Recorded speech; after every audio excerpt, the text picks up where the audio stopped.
Hi hello! Welcome to our channel. నేను మీ సిరి. ఈరోజు మనం చెప్పుకోబోయే కథ 'ప్రియ నేస్తం' పార్ట్ 61. కథలోకి వెళ్ళే ముందు లైక్ చేయడం మర్చిపోకండి ఫ్రెండ్స్. ఇక చూద్దాం. నా మాటలు నువ్వు వినలేదు, నీ మాటలు వినాల్సిన అవసరం నాకు రాదు అంటూ కూతురు చేతిని పట్టుకొని లాక్కుపోతుంటే, నాన్న వదలండి, నేనెక్కడికి రాను అని ఆమె ఏడుస్తోంది. వదిలించుకుంటూ ఉంది ప్రవర్తిక. కనికరం లేకుండా బయటికి లాక్కొచ్చాడు పరశురాం.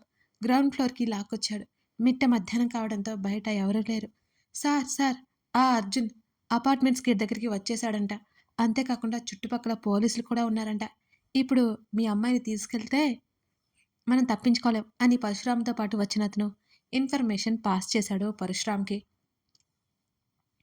ఇదంతా నీ భర్తతో చెబితే వాడిని చంపేస్తాను. నేను నిన్ను తీసుకెళ్ళడానికి మళ్ళీ వస్తాను. గుర్తుంది కదా! వాడికి చెప్తే వాడి ప్రాణాలు తీసేస్తాను అని ప్రవర్తక చేతిని వదిలేసి వెనక నుంచి పారిపోయాడు పరశురాం. ప్రవర్తిక కళ్ళలో నీళ్లు ఆగడం లేదు. చిన్నప్పటి నుంచి అల్లారు ముద్దుగా పెంచిన తండ్రి ఇంత నీచుడా?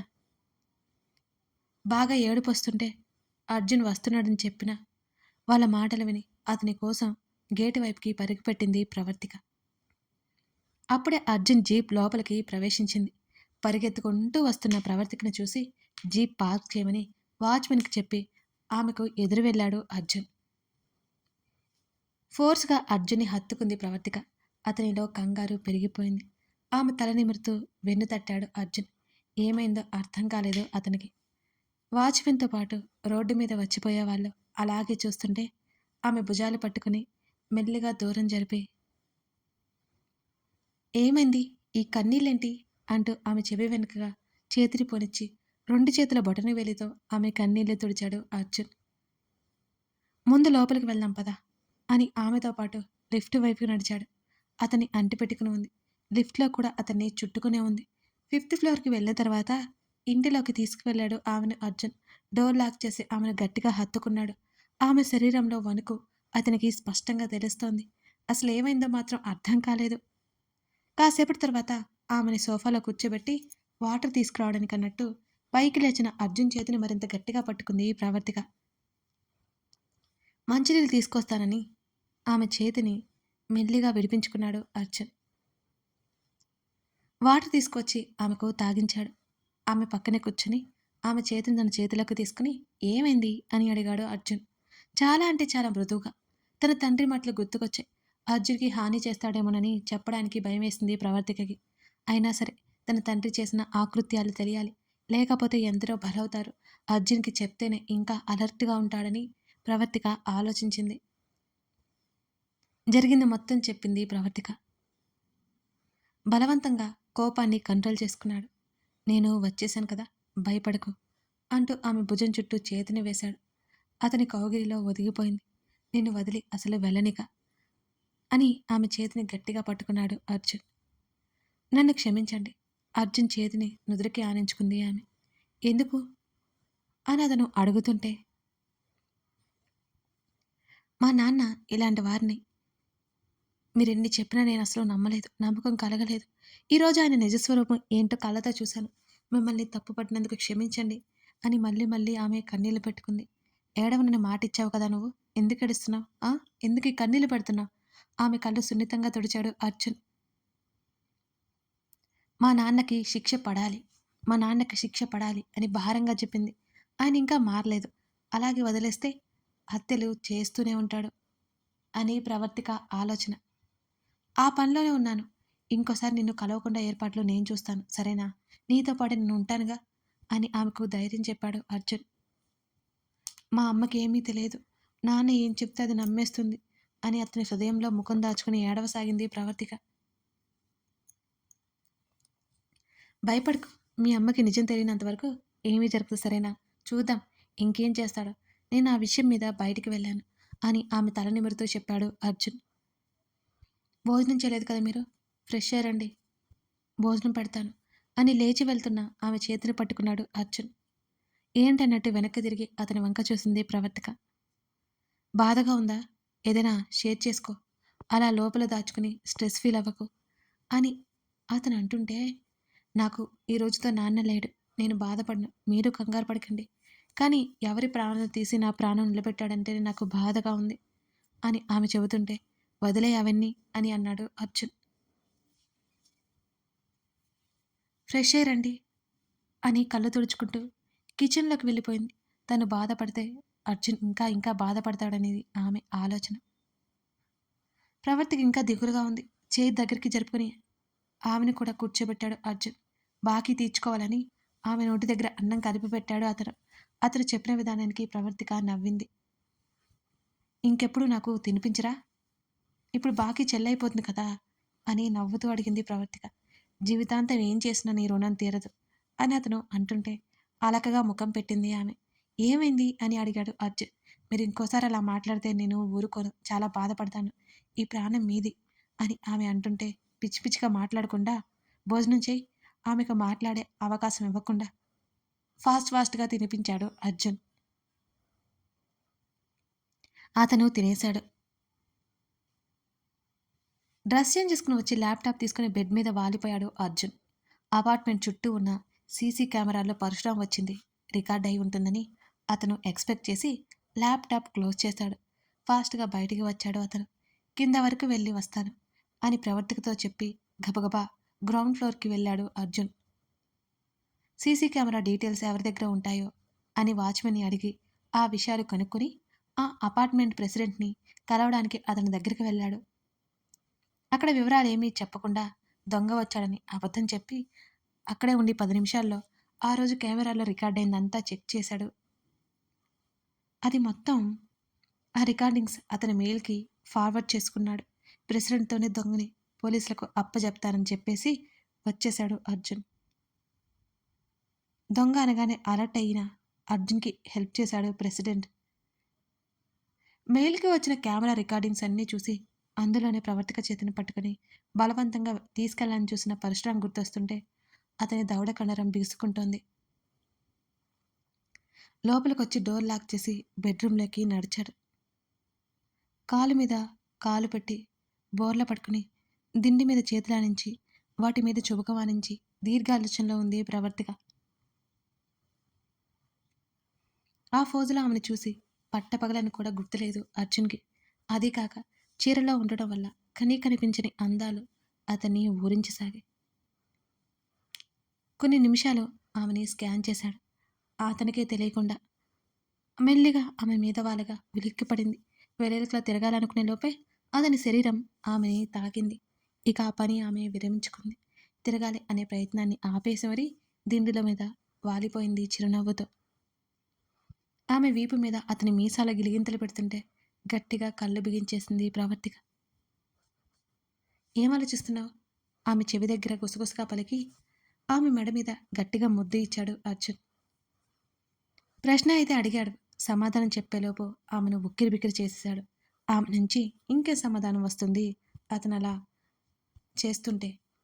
అలాగే ఆమె వీపు మీద నుంచి ఆమె నడుము వెనుక భాగంలో అతని తడి పెదవులు చేరాయి. అతని పనులకి తాళలేకపోయింది. వెంటనే వెల్లట్లా తిరిగింది ప్రవర్తిక. డిస్టర్బ్ అయ్యేసరికి ముఖం చిన్నబుచ్చుకొని ఆమె హృదయంలో ముఖం దాచాడు అర్జున్. అతని చుట్టూ చేతులు వేసి గట్టిగా హత్తుకుంది ప్రవర్తిక. అతని ముఖాన్ని చేతుల్లోకి తీసుకుంది. పగలని మర్చిపోయారా మీరు అని కళ్ళు దించి అతన్ని అడిగింది. ఆమె గడ్డం పైకెత్తి యు ఆర్ మై వైఫ్ అని ఆమె కింద పెదవి చివర ముద్దు ఇచ్చి ప్రేమతో దగ్గరవడానికి పగలేంటి రాత్రేంటి అంటూ ఆమె పెదవులు మూసివేశాడు అర్జున్.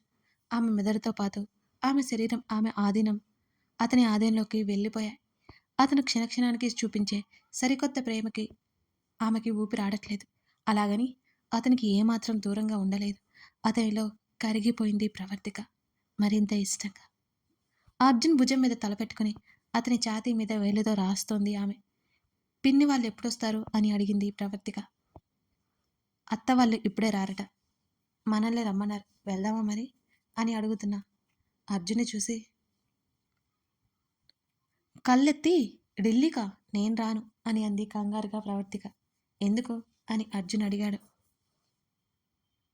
ఉహుం, నాకు హిందీ కూడా రాదు అని అతని నుంచి లేస్తుంటే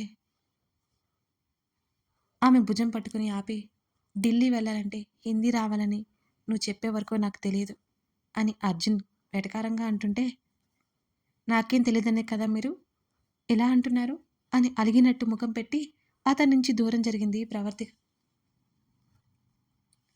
నేను చెప్పిన దాంట్లో అంత అర్థం ఉందా? 2 చేతులు తల కింద పెట్టుకుని చీర చుట్టుకుని వెళ్తున్న ఆమెనే చూశాడు అర్జున్. నాకైతే అలాగే అనిపిస్తోంది. బాత్రూమ్ డోర్ క్లోజ్ చేసింది శబ్దం వచ్చేలా. కనిపించావు గాని నీకు కూడా కోపమే ఎక్కువే. ఆమెకి వినిపించేలానే అన్నాడు అర్జున్. కొంచెం తల బయటికి పెట్టి మీతో ఉండి ఉండి మీ కోపం నాకొచ్చేసింది అని మరోసారి డోర్ దబేళ్ళ వేసింది మిసెస్ అర్జున్. అర్జున్తో ప్రవర్తిక ఇంతకు ముందులా భయం బరకు లేకుండా ఉంటుంది. అర్జున్కి ఆమె ప్రేమ దొరకడం ఒక వరంలా భావించాడు. ప్రతి క్షణం ఆమె ఆలోచనలోనే ఉండిపోయేలా తన ప్రేమతో అతని మనసులో చోటు దక్కించుకుంది ప్రవర్తిక. నెల రోజులు కూడా చిటికలో గడిచిపోయాయి ఆమె పక్కన ఉంటే. అతను తప్పక ఆఫీస్కి వెళ్లాల్సిన టైం వచ్చింది. అందుకోసం ప్రణయ్ని రమ్మని చెప్పాడు. గత నెల రోజులుగా ప్రతి క్షణం అతన్ని అంటిపెట్టుకుని అతను కళ్ళెదుట ఉండి అతన్నే చూసుకుంటూ గడిపేసింది.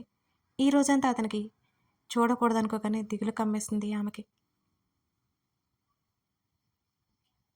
వెళ్ళాలా అంటూ మిర్రర్లో చూసుకుంటూ టై సెట్ చేసుకుంటున్న అతన్నే చూస్తూ అంది ప్రవర్తిక. హెడ్ సెట్ చేసుకుని ఆమెనే చూశాడు అతను వెనక్కి తిరిగి. దిగులో ఉన్న ఆమె ముఖం చూస్తూ దగ్గరికి వచ్చాడు అర్జున్.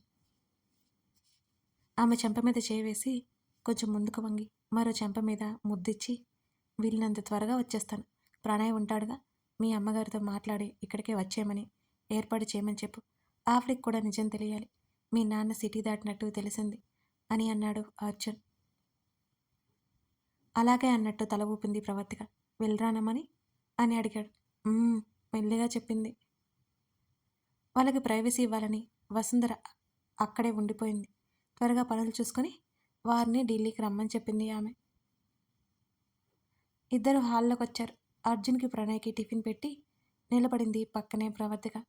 కూర్చో అన్నట్టు చూశాడు అర్జున్. వద్దన్నట్టు అడ్డంగా తల ఊపింది. అరే, నువ్వు తింటే సరిపోతుందా? మీ చెల్లి తినొద్దా? నా మీద నిరాహార దీక్ష చేసి టిఫిన్ మానేసింది అని నవ్వుతూ అన్నాడు అర్జున్. ప్రవర్తిక వైపు చూసి ఏమైంది అని ప్రణయ్ కూడా నవ్వుతూ అడిగాడు. అలా పబ్లిక్గా మాట్లాడుతున్న అర్జున్ని గుర్రుగా చూసింది ప్రవర్తిక. ఏమాత్రం పట్టించుకోలేదు అతను. ఇలారా చెల్లి చేతిని పట్టుకుని తన పక్కనే కూర్చోబెట్టుకున్నాడు ప్రణయ్. ఏమిందిరా అని అడిగాడు ప్రణయ్. ఏం లేదన్నయ్య, మీరు వెళ్ళాక తినొచ్చనే ఆగాను అంతే. ఆయన మాటను నువ్వు పట్టించుకోవద్దు అని అర్జున్ని కొరకొరా చూస్తుంటే, అరే బావా థ్యాంక్స్ అరే అని అర్జున్ వైపు చూస్తూ అన్నాడు ప్రణయ్. ఎందుకడా అని తింటూనే అడిగాడు అర్జున్. కోపానికి మీనింగ్ తెలియని నా చెల్లి ముఖంలో నీ వల్ల కోపం కనబడుతోందిరా. ఇదంతా నీ చలవే కదా అని ప్రణయ్ అంటుంటే, అన్నయ్య నువ్వు కూడా ఏంటి అని అలిగినట్టు ముఖం పెట్టింది ప్రవర్తిక. ఇది ఇంకా సూపరు. నా చెల్లి బంగారం. ఇలాగే అలిగి కోప్పడి ఈ రాస్కెల్ని ముప్పు తిప్పలు పెట్టు. నేనున్నాను నీ వెనుక అంటూ ప్రవర్తిక భుజం చుట్టూ చేతిని వేశాడు ప్రణయ్. ప్రణయ్ మాటలకు గట్టిగా నవ్వేసింది. నవ్వుతున్న ఆమెను ఒకసారి చూసి తినడం కొనసాగించాడు అర్జున్. ఎంత సీరియస్ సన్నివేశమైనా తేలిక చేయడంలో ప్రణయ్ ముందుంటాడు. ప్రణయ్ వైపు చూసి కళ్ళేర్పాడు అర్జున్. హృదయం మీద చేయి వేసుకుని కొంచెం వంగినట్టు సలాం చేశాడు ప్రణయ్. మీ ఇద్దరూ ఏం మాట్లాడుకుంటున్నారు? ఏం సైకిల్ చేసుకుంటున్నారు? ఏంటవి అని అడిగింది. పాపం వాళ్ళ సైకిల్ అర్థం కాలేదు మరి. ఏం లేదు, ఎప్పుడు వస్తావని అడుగుతుంటే సాయంత్రం అని చెబుతున్నాడు. నా చెల్లి నీకోసం ఎదురు చూస్తూ ఉంటుందని త్వరగా వచ్చేరా అంటే కుదరదు అంటున్నాడు వాడు. నా చెల్లి ముఖ్యమా ఆఫీస్ ముఖ్యమా అని ఇవన్నీ ఎప్పుడు ఉండేవి కదా అంటుంటే కాదు వెళ్ళాల్సిందే అన్నాడు.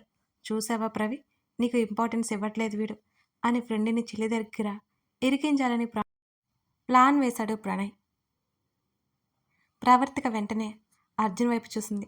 అతను నవ్వుతుంటే ముఖం మీద వస్తున్న చిరునవ్వుని ఆపుకొని ముఖాన్ని మరింత సీరియస్గా పెట్టుకుంది ప్రవర్తిక. అవునన్నయ్య, ఈ మధ్య తెలుస్తోంది అని ఓరగా అర్జున్ని చూసింది ఆమె. ఆ మాటలకి ఇంకా మనోహరంగా నవ్వాడు అర్జున్. మాటల్లోనే చెల్లికి తినిపించేశాడు ప్రణయ్. బాయ్ ఇద్దరిని చూస్తూ చెప్పి అర్జున్ అక్కడి నుంచి వెళ్ళిపోయాడు. అన్న చెల్లెళ్ళు సోఫాలో కూర్చుని ముచ్చట్లు పెట్టుకున్నారు. రవి, అర్జున్తో హ్యాపీగా ఉన్నావా? నీ నిర్ణయం కరెక్టేనా అని అడిగాడు ప్రణయ్. కథ కొనసాగుతుంది. లైక్ చేయడం మర్చిపోకండి ఫ్రెండ్స్.